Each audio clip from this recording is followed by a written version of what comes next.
Bakit mo naman naisip na i-document itong mga pagtulong mo sa mga foreign nationals? So, ginagawa ko po ito is para ma-inspire ko po yung mga tao at magkaroon ng lesson at if ever like may mga pupuntang foreigner, like may awareness.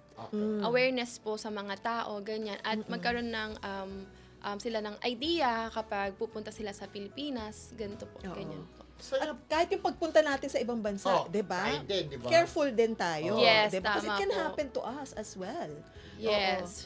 So, paano may proseso ng pagtulong ang ginagawa mo sa kanya mula umpisa hanggang sa matapos yung pagtulong? Sa mga foreigner po. Hindi Bali, sa mga Pinoy.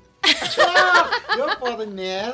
Charas. yes po, bali ang ginagawa ko po is, for example, homeless po sila, hinahanapan ko po sila ng temporary place, gano'n. Like, nagiging way po ako or connection sa tao para matulungan po sila. And then, after po nun, habang may temporary place po silang tinitirahan, nilalakad ko po, like, start from the scratch po talaga yung ginagawa ko. Nilalakad ko po yun sa immigration, Normally, embassy. overstaying na itong mga tao. Yes po, overstaying. Pwede nang paalisin ng Oo, bansa, di ba? paalisin na sila. Deportation. talaga. Alien I-deport daw, na sila. Ate Oo, Alien. illegal alien. Illegal alien. Yes. Illegal Ako alien mukhang sila. alien. di ba?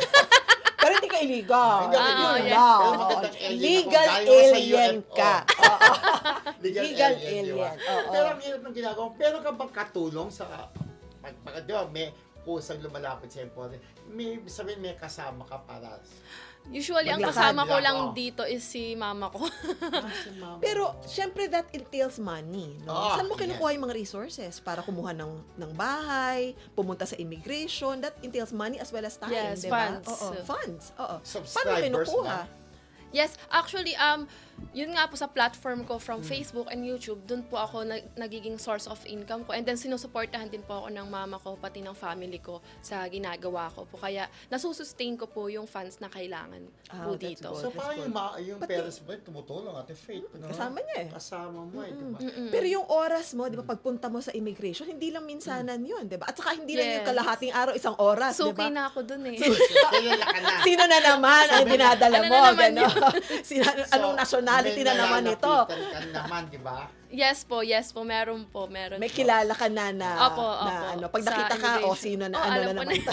So, ibig sabihin, madali na rin siguro yung pag-accommodate. Saka hindi alam niya na tumutulong siya sa mga Oo. foreign nationals.